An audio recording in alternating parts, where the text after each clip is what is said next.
नमस्कार, बहुत स्वागत है आप सभी का। आपके साथ मैं पल्लवी रविंद्र सिंह। इजरायली सेना और हमास के बीच जारी संघर्ष अब उस स्थिति में पहुंच चुका है, उस पोजीशन पर पहुंच चुका है जहां कोई भी योजना अब गुप्त नहीं रह गई। नेतन्याहू ने गाजा पर नियंत्रण का ऐलान कर दिया और हमास आम लोगों को शील्ड बनाकर इजरायली हमले को रोकना चाहता है। यही वजह है कि अंतर्राष्ट्रीय दबाव अमेरिकी राष्ट्रपति डोनाल्ड ट्रंप पर लगातार बढ़ता जा रहा है। इसलिए ट्रंप ने दोहरी नीति अब अपनाना शुरू कर दिया और इसी नीति ने यूरोप में वैचारिक मतभेद भी खड़ा कर दिया है। तो अब सवाल अगले एक्शन का है कि वो आखिर क्या होने वाला है। गाजा का अंतिम दक्षिणी सिरा राफा है, जो फिलिस्तीनियों के पलायन तक जिंदा रहने की आखिरी उम्मीद वाला शहर माना जाता है। लेकिन ये शहर अब जमींदोज होने की कगार पर पहुंच चुका है। गाजा पर यह कार्रवाई इजरायली सेना ने ऑपरेशन गिडियंस चैरियट के तहत कर रही है और हैरानी की बात यह है कि ना तो इजरायल के इस ऑपरेशन पर ट्रंप कुछ बोल रहे हैं और ना ही उन्हें इस नरसंहार कार्यक्रम से कोई फर्क पड़ रहा है। कोई उन्हें टिप्पणी भी नहीं दे रहे हैं।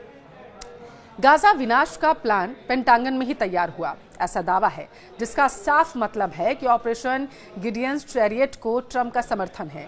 गाजा में जारी संघार ट्रंप के प्लान के तहत ही हो रहा है और गाजा विनाश का प्लान पेंटागन में ही तैयार हुआ था, ऐसा दावा है। हालांकि इसे प्रमाणित नहीं किया जा सकता है, क्योंकि विश्व समुदाय की नजर अब गाजा की तरफ पूरी तरीके से घूम चुकी है, जिसके बाद ट्रंप ने इस कार्रवाई से खुद को अलग थलग करने का दिखावा करना भी अब शुरू कर दिया है। लेकिन दूसरी तरफ नेतन्याहू को गाजा की तबाही की खुली छूट भी दे दी गई है, जिसका सबूत है नेतन्याहू का बयान, जो लगातार सुर्खियों में बना हुआ है।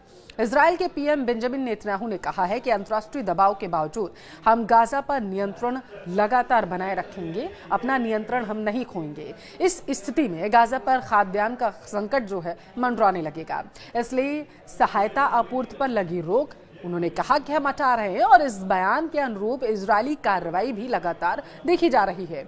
ये रोकी गई सहायता जिसे शुरू किया जाना है, तो दूसरी तरफ इजरायली सेना ने गाजा पर विध्वंसक हमले भी जारी रखे हैं। उसने अपने हमलों को रोका नहीं है। इन जगहों पर भीषण हमले हुए हैं। अब वो देखिए, राफा, नुसीरत शिविर, खान यूनिस, बेत लहिया में हमला हुआ है और ये हमले इतने भीषण हुए हैं कि इन्हें रोकने के लिए फिलिस्तीनी जो हैं वो गिड़गिड़ाते नजर आए हैं और एक धड़ा जो है इजरायल के खिलाफ प्रदर्शन भी करता हुआ नजर आया है। प्रदर्शन करने शुरू कर दिए गए हैं इजरायल के खिलाफ वहां पर। हालांकि इस बारूदी कार्रवाई के बीच इजरायल ने गाजा से बाहर निकलने की ढील भी दी है, जिसमें चुनिंदा फिलिस्तीनी ही बाहर जा सकते हैं और ये सख्ती इसलिए बरती गई है ताकि हमास के लड़ाके गाजा से बाहर ना निकल सके। और इसी सख्ती ने यूरोप के कई देशों को भी इजरायल के खिलाफ खड़ा कर दिया है। दरअसल आप समझिए, ब्रिटेन, फ्रांस और कनाडा ने संयुक्त बयान जारी करते हुए कहा है कि अगर इजरायल गाजा पर नए हमले नहीं रोकता है, जिस तरीके से लगातार वो हमले कर रहा है, तो गाजा तक पहुंचने वाली सहायता पर प्रतिबंध नहीं हटाता है अगर वो, तो इजरायल के खिलाफ हमें कोई ठोस कार्रवाई करनी पड़ेगी। यानी अंतर्राष्ट्रीय समुदाय अब इस तरीके से भी इस मामले को देख रहा है। उधर उन्होंने कहा कि नेतन्याहू ने गाजा पर नियंत्रण के लिए कदम आगे बढ़ा दिया है, उन्हें रोक पाना अब किसी के वश में नहीं है। इसलिए गाजा में हर दिन पहले दिन से बड़ा हमला हो रहा है। गाजा में हर दिन औसतन 200 से ज्यादा लोगों की जान जा रही है। हालांकि इस संघार को ट्रंप जो हैं वो टाल सकते हैं, ऐसा भी दावा है, लेकिन ट्रंप के प्लान के तहत जारी इस ऑपरेशन पर वो रोक नहीं लगाना चाहते हैं। हालांकि दूसरी तरफ विश्व बिरादरी के गुस्से के बाद उन्होंने सिर्फ एक कदम उठाया है, बस। ट्रंप ने किस तरीके से कदम उठाया उसे वो समझिए। अगले हफ्ते ट्रंप के प्रतिनिधियों का इजरायल दौरा जो है वो टाल दिया गया है।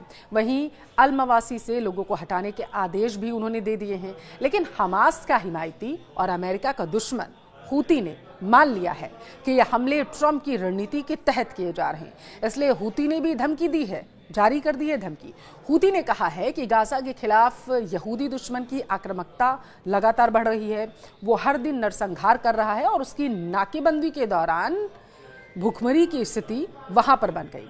इसलिए हूती ने हाइफा बंदरगाह पर नौसैनिक नाकेबंदी कर दी है। हाइफा या उसके रास्ते पर आने वाले जहाजों की कंपनियों को चेतावनी देते हुए कहा गया है कि अब वो एक सैन्य लक्ष्य हैं। यही नहीं, इजरायल के इरादे जाहिर होने के बाद ईरान ने भी अजरबैजान में सैन्य अभ्यास करना शुरू कर दिया और इस अभ्यास को अमेरिका के खिलाफ सैन्य कार्रवाई से पहले का अभ्यास माना जा रहा है। यानी इजराइल की कार्रवाई से एक तरफ ट्रंप और यूरोप के बीच लकीर खींचती हुई नजर आ रही है, तो दूसरी तरफ इजराइल ने फैसला कर लिया है कि अब गाजा वीरान रहेगा।